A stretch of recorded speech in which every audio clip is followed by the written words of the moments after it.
You might see a cargo plane, but I see a 3D monster that just needs a couple of mods to perform. Hey there, I'm John, this is Two Brothers RC, and this is looking back at 3 years of owning the E-flite EC-1500. Sorry chickens, but I don't want you pecking my J10. Only I'm allowed to peck my J10. There's two versions of the EC-1500. There's the stock plane, and there's the one that I'm flying now, which is on a diet. There's a heavy weight located under the steering servo. Taking it out will allow you to get the center of gravity shifted back and improve the plane's 3D performance and its resistance to stalling. But John, you might ask, how could one weight affect so much? The heavier an airplane is, the worse it handles and the deeper it stalls. It also takes more work to control a plane that's heavier. The other aspect to removing nose weight from a plane that you have to consider is that it also makes it much easier to over-control, not something that every pilot is ready for. Little stall prone still, even with AS3X Plus, but that's just a known feature of this plane. If you want to fly it like you're seeing me do it here, definitely remove the weight, but also be prepared for a touchier airplane. But that's what Expo is for, and lots of Expo is a good thing with a 3D plane. If you leave the weight in, the plane does tend to fight you a bit on 3D inputs, and you do end up having to wrestle the sticks a little bit to make it perform better. Now that's not bad, it's just not ideal, and this is why I highly recommend removing the nose weight. If you do remove the weight, Harriers are free of any wing rock, and you don't need my Harrier mixing to stabilize it either. Observe how it handles in wind.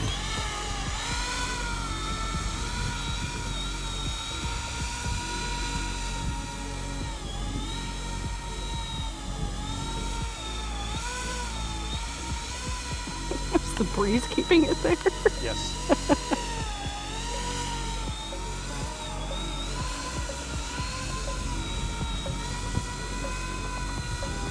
Also, AS3X Plus is doing, you can see the surfaces automatically correcting themselves. It's really doing an amazing job of keeping this plane stable in this strong breeze that we're flying in. You wouldn't even know that it was in breeze if not for just watching it, like with the trees in the background moving and attitude of the plane. It's so locked in, it's ridiculous. There's definitely ridiculous amounts of thrust, and the plane can easily do extreme aerobatics. It's a 5 out of 5 in agility if you perform the weight reduction mod, or a 3 out of 5 if you don't. Definitely do the mod here, it is worth your time. To get even more stability, as you heard me say, I upgraded the receiver to AS3X Plus. Here's my gains, stop lock and release rate, and priority settings.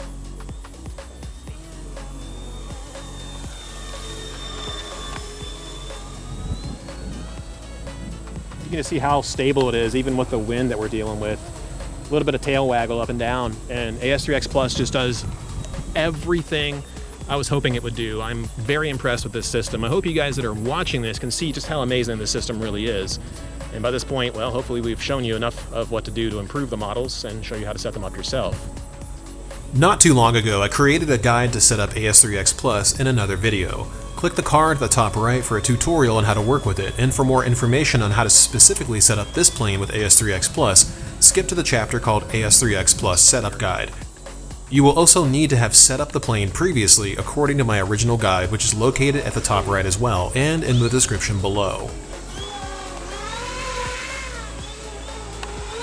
It's like I've learned in a couple of years of owning this plane, it's way more capable than anyone ever gave it credit for. This thing flies as good as some dedicated 3D planes that I've flown. Now, is it as good as like a Woody? No, not really. Like my PA planes definitely outperform this plane. But does it fly really good for what it is? Yeah, absolutely it does. It's friggin' phenomenally cool. And the nice thing about it too is you can just open the gear and drop whatever or the door and drop whatever you want, like candy for Halloween, or I don't know, a parachute with a GoPro perhaps. There's a lot of cool things you can do with this plane that you can't do with other ones, because most other planes aren't a cargo plane.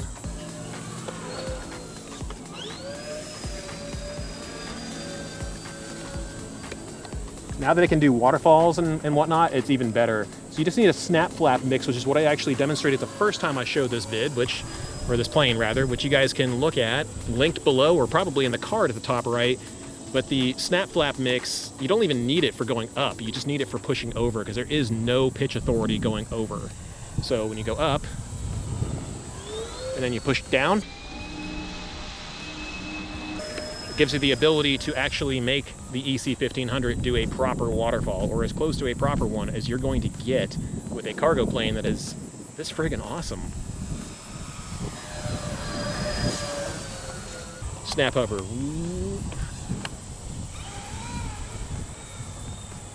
Love this thing. It is so freaking good. Now I do have the AS3X system stabilizing the flaps up and down for pitch control, and I do have it stabilizing them for roll too, which is a new feature that was added with AS3X Plus. And let me tell you, it makes a humongous difference in how this plane flies. And it makes it so I actually trust walking out and grabbing the tail, which is what I'm going to do again.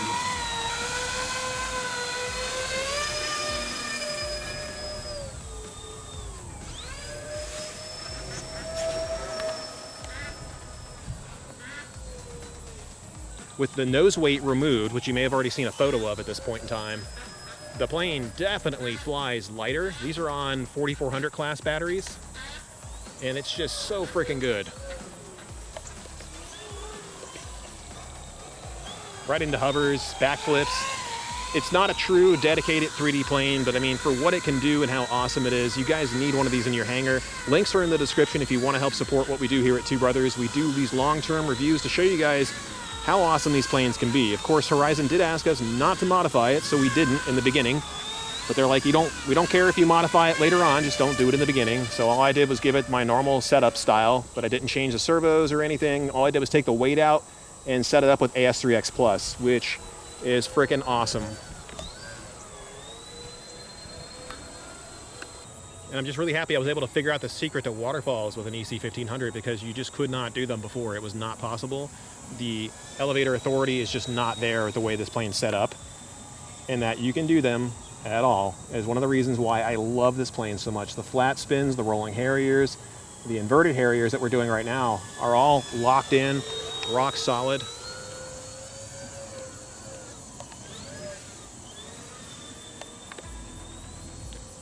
I actually don't mind getting it lower either. I think we could get it like right above the grass. We were really careful. It is the last battery after all. Might as well.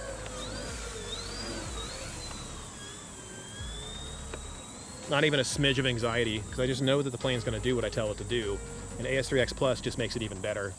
I mean, it's freaking awesome how well this plane is set up with AS3X Plus. I've already given you guys my info by this point, maybe.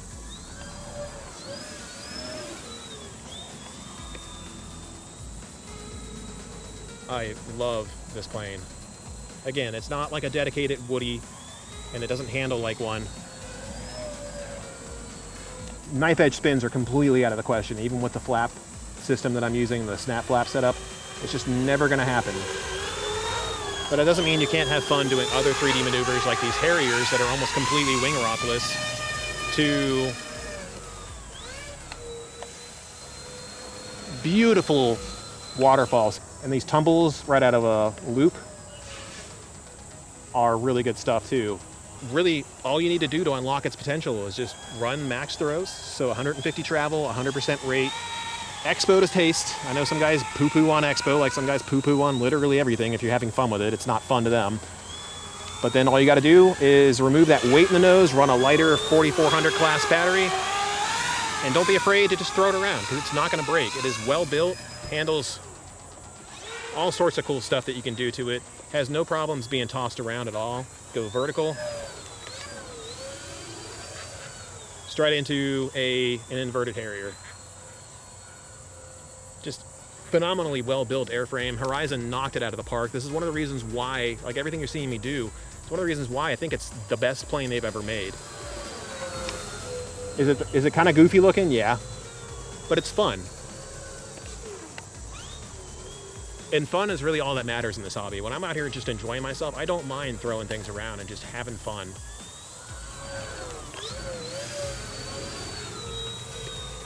Like, I never thought I'd be doing a waterfall with this plane, much less most Horizon planes I don't get to do that with, because they don't normally make 3D planes anymore. And that's one of the things I'm hoping they'll change in the future, because Horizon knows how to make some really good aircraft. This is one of them. I mean, look at how locked in this thing is. It's just really, really good.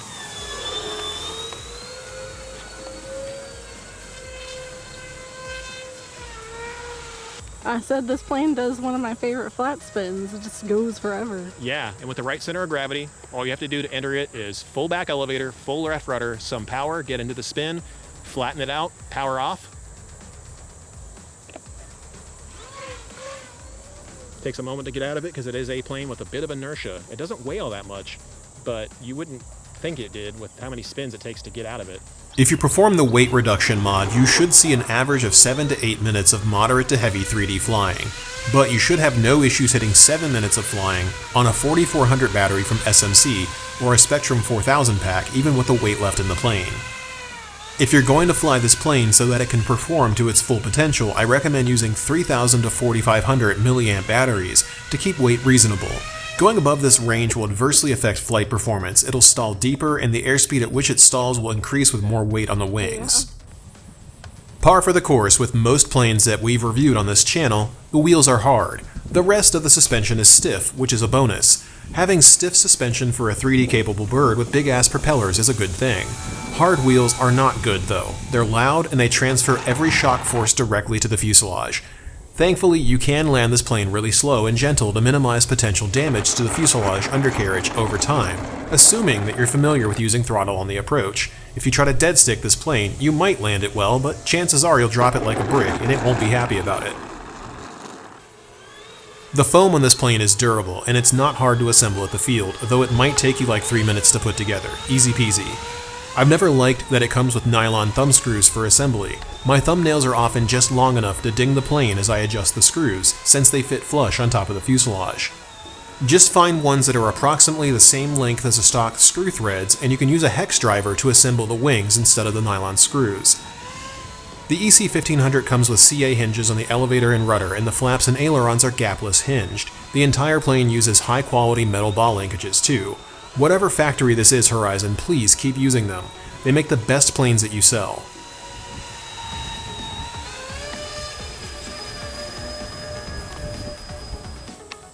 The original EC-1500 had analog metal servos that were lacking. They were loud, imprecise, and slow. The new servos in this plane are still analog, but they're quiet, fast, precise, and they have a good bit of torque. Horizon heard a lot of my complaints about servo quality and definitely improved in this area in the last 2 years. I used to replace the servos on all of my E-flite planes. Now they tend to come with servos like this, which save me a ton of money whenever I get a new airframe from Horizon. Kudos to them for listening and improving here. It's a huge help and it makes their planes fly even better. If you don't like flying 3D or you want a tamer airframe to fly, there's plenty of room in the battery tray to get the center of gravity to where you want it. The motor mounts on this plane are absolutely fine, just make sure that you don't prop strike. A hard enough impact will tear the foam loose from the wing.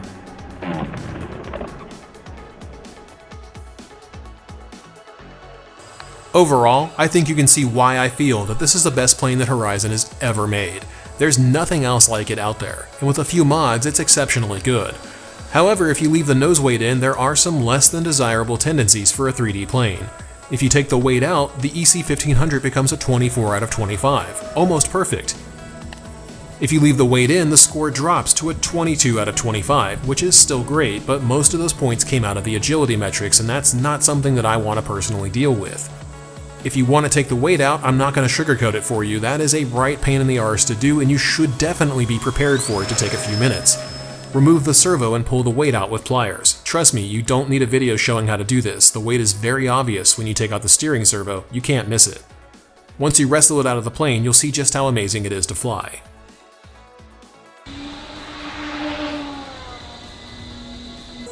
And you can see the inboard flaps stabilizing the plane as I throw it into those maneuvers. Like, let's see if I can get it to do it again.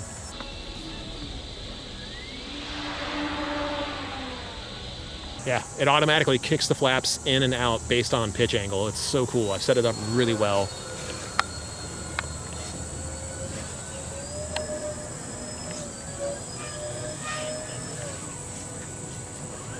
I think you guys can see why I love this plane so much. Links are in the description below if you want to pick one up to support Two Brothers radio control and the goofy shenanigans and crap that we get up to here.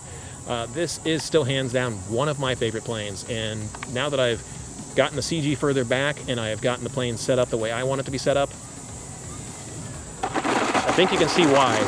I also changed out the steering servo to a leftover free wing servo that I've got, so if my wife would like to kindly pan over that way, we can see the turn radius is much, much better. It used to be that you had to take up most of this runway and it would turn like this, even at full rudder. And now I can just turn like that, which for me is humongous because that grass out there, the plane gets caught, it doesn't handle as well. I'm just telling you, this plane is friggin' amazing. And if you don't have one in your hangar, you're missing out. Full setup guide has already been posted before. If you're on Discord, feel free to ask me. I've already given you guys my AS3X values by this point, so you know what to set up and what to do with it. So the Pushrod setup, one thing that you do need to do to get max travel on He just knows when you're going to talk. He just knows, doesn't he? Max travel on the elevator, as you can see here, requires that you pop off this little door here. The elevator servo is underneath it. You're also going to want to take off the tail, because it's going to make it easier to get to it. And then just change the linkage so it's on the outermost.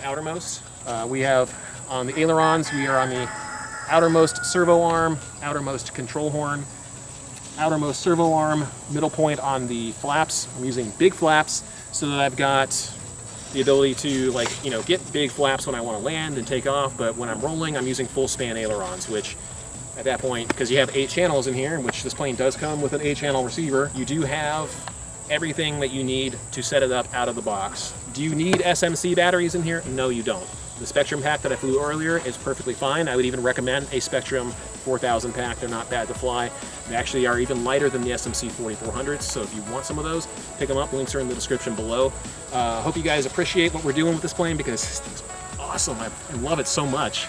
Removing the nose weight does affect float flying. Floats always make a plane fly like their center of gravity is further back than it actually is, and the EC-1500 feels almost tail-heavy if you slam a pack to the rear, even with the nose weight installed. If you're going to fly on floats, move the battery all the way to the front, even for 3D float flying, otherwise you'll risk what happened to my Flex Twin Otter over the summer.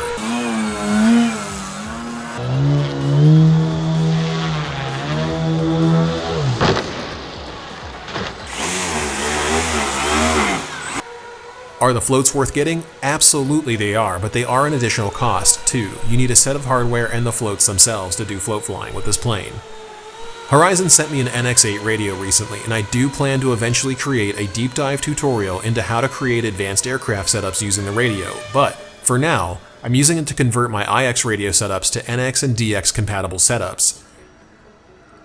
If you join our Discord server, you'll find the EC-1500 SPM and ISPM transmitter files available for download in the Spectrum Radio Setups channel. If you have an IX radio, use the ISPM file. If you have an NX or DX radio, use the SPM file. I don't charge for the service of providing these setups, but they do take a lot of my time, and if you appreciate what I'm doing for you, buying from our affiliate links or using the YouTube Super Thanks button is a really big help to us.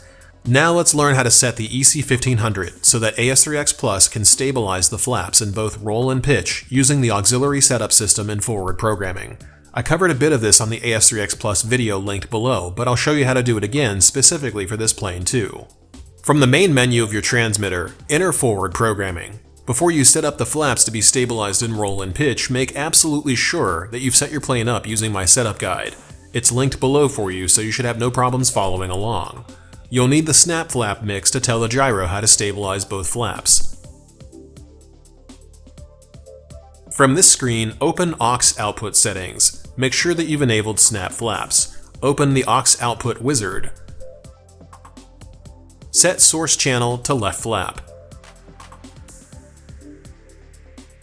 Continue, then continue again.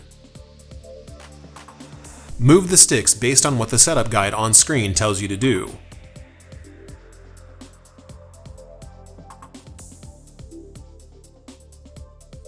Continue, then select Continue again, then select Apply. Re-enter aux output settings and repeat every step from before, except now you use right flap instead of left flap in the source channel. Doing this will give you flaps that stabilize for roll and pitch. If you don't want pitch stabilization for any reason, don't enable the snap flap mix when setting the flaps up in aux output settings. I'm going to say by this point, if you guys haven't already checked out the AS3X Plus video, you need to. It is your personalized guide to describe exactly how to set up AS3X Plus on these planes. Obviously, you do need to do some test flights to figure out what works best for you. Anybody that tells you that gyros are bad, probably shouldn't be watching this channel because we believe in gyros. I friggin' love them. Gyros are awesome. Sorry, dear, I'd marry a gyro over you if I could, because they're just that, I can't even finish that sentence. They're more supportive. They're always there for me. But anybody who tells you that you shouldn't use a gyro probably shouldn't even be watching this channel anyway. Fly how you want to fly. Gyros definitely help planes like this fly even better. With the center of gravity that I've got right now, with the weight removed underneath here, underneath the steering servo that I told you guys about, we are now balancing middle of the wing. My two fingers here is exactly my balance point. I think you could go further back if you're able to, but I wouldn't do it at the cost of adding weight to the plane. You could run a lighter battery like a 3600. We're currently getting like 8 minutes of flight doing the goofiest 3D crap with this thing. And she's over there shaking her head because she's like, my hands hurt, I wish I could stop filming. But it's like, you know, when you're flying something this fun and this well built, you just can't stop. Let us know what you think about this look back at 3 years of owning the EC-1500, and if you enjoyed, hit that like button and leave a comment down below. And don't forget to join us on Discord so you can grab a setup file that takes care of most of the work here for you. See you guys next week.